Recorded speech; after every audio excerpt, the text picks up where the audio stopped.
ಕಂಠೀರವ ಸ್ಟೇಡಿಯಂನಲ್ಲಿ ನಡೆದಂತ ಕನ್ನಡ ರಾಜ್ಯೋತ್ಸವ ಕಾರ್ಯಕ್ರಮದಲ್ಲಿ ಮುಖ್ಯಮಂತ್ರಿ ಸಿದ್ದರಾಮಯ್ಯ ಧ್ವಜಾರೋಹಣ ಮಾಡಿದ ನಂತರ ಭಾಷಣ ಮಾಡಿದ್ರು. ಆ ಭಾಷಣದಲ್ಲಿ ನಿರೀಕ್ಷೆಯಂತೆ ಕೇಂದ್ರ ಸರ್ಕಾರದ ವಿರುದ್ಧ ವಾಗ್ದಾಳಿ ಮಾಡಿದರು. ಕನ್ನಡ ಭಾಷೆಯ ಮೇಲೆ ಕೇಂದ್ರ ಸರ್ಕಾರ ಮಲತಾಯಿ ಧೋರಣೆ ತೋರ್ತಾ ಇದೆ ಅಂತ ಆರೋಪಿಸಿದ್ರು. ಕನ್ನಡ ಭಾಷೆಯ ಅಭಿವೃದ್ಧಿಗೆ ಹಣ ಕೊಡದೆ ಕೇಂದ್ರ ಸತಾಯಿಸ್ತಾ ಇದೆ, ತಾರತಮ್ಯ ಮಾಡ್ತಿದೆ ಅಂತ ಹೇಳಿದರು. ಹಿಂದಿ ಸಂಸ್ಕೃತ ಭಾಷೆಗಳ ಅಭಿವೃದ್ಧಿಗೆ ಕೇಂದ್ರ ದುಡ್ಡು ಕೊಡುತ್ತೆ, ರಾಜ್ಯದ ಮೇಲೆ ಹಿಂದಿ ಭಾಷೆಯನ್ನು ಹೇರಿಕೆ ಮಾಡುವಂತ ಹುನ್ನಾರ ನಡೀತಾ ಇದೆ. ಹಿಂದಿ ಬಿಟ್ಟು ಇತರೆ ಭಾರತೀಯ ಭಾಷೆಗಳನ್ನು ಕಡೆಗಣನೆ ಮಾಡಲಾಗ್ತಿದೆ ಅಂತ ಕಿಡಿಕಾರಿ.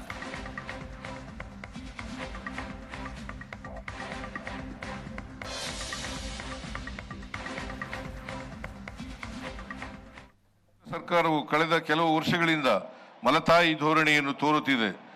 4.5 ಲಕ್ಷ ಕೋಟಿ ರೂಗಳಿಗಿಂತ ಹೆಚ್ಚಿನ ತೆರಿಗೆಯ ಸಂಪತ್ತನ್ನು ಕರ್ನಾಟಕವು ನೀಡುತ್ತಿದೆ.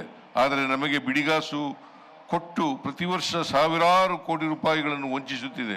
ಹಿಂದಿ ಭಾಷೆಯನ್ನು ಏರಿಕೆ ಮಾಡಲು ನಿರಂತರ ಹುನ್ನಾರ ನಡೆಯುತ್ತಿದೆ. ಹಿಂದಿ ಸಂಸ್ಕೃತ ಭಾಷೆಗಳ ಅಭಿವೃದ್ಧಿಗೆ ಮಾತ್ರ ಅನುದಾನಗಳನ್ನು ನೀಡಲಾಗುತ್ತಿದೆ.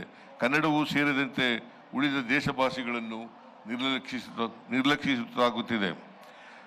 ರಾಜ್ಯದ ಅಭಿವೃದ್ಧಿಗೆ ಪೂರಕವಾಗಬೇಕಾಗಿದ್ದ ಯೋಜನೆಗಳನ್ನು ಕರ್ನಾಟಕಕ್ಕೆ ಕೊಡದೆ ವಂಚಿಸಲಾಗುತ್ತಿದೆ. ಕನ್ನಡ ಭಾಷೆಗೆ ಶಾಸ್ತ್ರೀಯ ಸ್ಥಾನಮಾನ ನೀಡಲಾಗಿದ್ದರೂ ನೀಡಬೇಕಾದ ಅನುದಾನವನ್ನು ಕೊಡದೆ ಅನ್ಯಾಯ ಮಾಡಲಾಗುತ್ತಿದೆ. ಕರ್ನಾಟಕ ವಿರೋಧಿಯಾದ ಎಲ್ಲವನ್ನೂ ವಿರೋಧಿಸಲೇಬೇಕಾಗಿದೆ.